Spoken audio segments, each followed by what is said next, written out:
You'll be horrified to know that Wayne and Hein, my guest hosts on Business Tonight earlier, didn't know that Vodacom wasn't actually red to start with. They were wondering what all the fanfare was about, because it was red. So obviously those market types are not concerned with what is happening in the real world. But this is a big move by Vodacom, not unexpected, considering this is what we've seen from Vodacom and what they've done around the globe in majority stakes that they've held in other telco companies. Yeah, maybe the first thing I want to clarify, I saw on the screen before I came in, it says $200 million, so it's 200 million rand. And I've just said 200 million rand, directly to camera. There. Right. So the 200 million rand is not what the paint costs. It's not about the paint, it's not about the color. The color is just the tip of the iceberg. It really started long before that. In the end, it's about offering the best network, the best customer experience, and the best customer value to our customers. So when we started the whole process, those were the drivers behind a change. But then also, as we did market research, asked our customers, what do they think about Vodacom? Many of them said that maybe we've become a little bit old, maybe we've become a little bit slow in responding. So we looked at the total package. But also when you look at most of the value that we bring to market, take the phones, all the phones, and more specifically the smartphones, which is a market that we can talk about that we're going into, they all show the Vodafone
will have smartphones, and that is about the whole communications experience.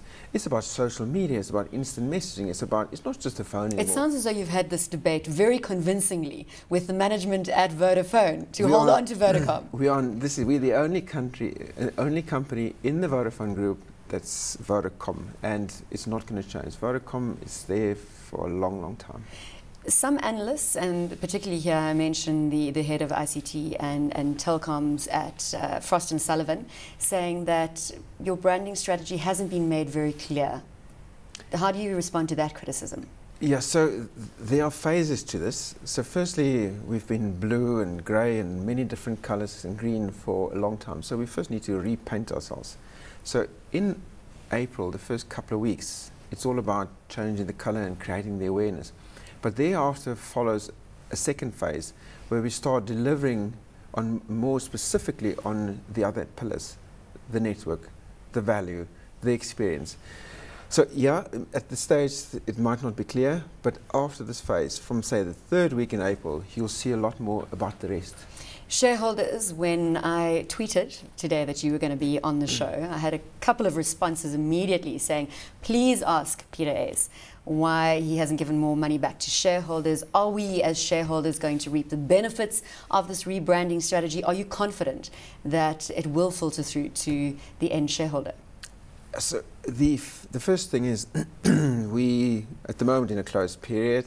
We absolutely we can't talk about results at all. I'm not going to talk about returns to shareholders at this stage. We have our results middle of May, so there'll be a lot more about that.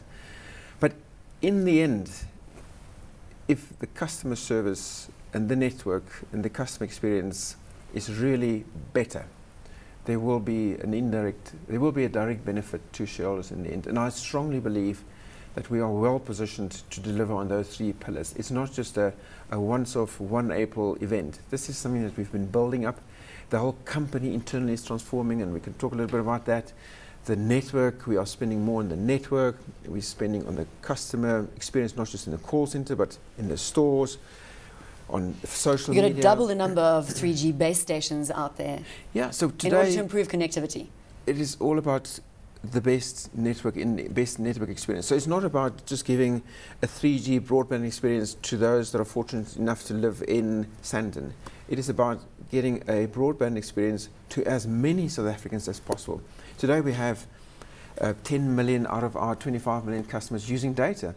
I would like in the next 2 years to have all 25 million of them using data. It is possible, and it will. The new phones that are coming in, a couple of months ago, you only had the top-end smartphones, like an iPhone, a couple of £1,000. That will change. In the next couple of months, you will have smartphones that can do pretty much the same, can do app stores. You can transform your phone into being anything that you want. You can do the internet, you can do the email for a couple of £100. Well, that's exactly. You mentioned the pricing, and I think this is the key element here, because when I was chatting to Simon Dingle and I was chatting to Hein and Wayne, we all came to a consensus view that our cell phone bills have not come down. When is that price element going to be felt by the end consumer? When is it going to become cheaper to communicate in the country? So it's happening all the time. So firstly there's a voice market, and there's a data market, and there's also the access to the market. So a lot has happened in the last year on the access. Firstly, you can buy a SIM card for pretty much R1, but the phone prices has dramatically come down.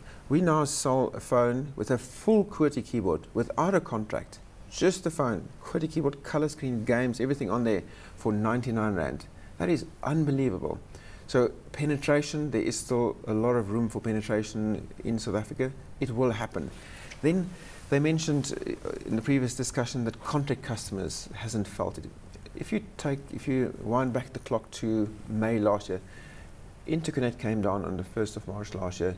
We followed immediately after by adding more value to our contract bundles. So immediately after, we added about 25% extra minutes to almost all of our contract bundled packages.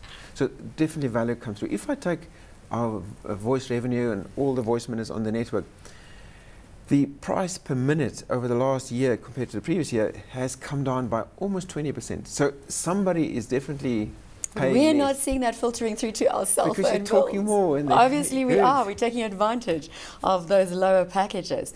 The competitive environment with ATA now entering the fold, is it really heating up out there? And is ATA making an impact? Without obviously, I mean, this is not touching on your closed period. Yeah. So there are 4 big players, 4 cell mobile players now. Definitely to the benefit of the consumers. Competition is good. We are seeing good deals in the market. If you look at the last 6 months here, there are many, many more good deals, some of them promotional, some of them permanent in the market. So customers definitely have the benefit from it.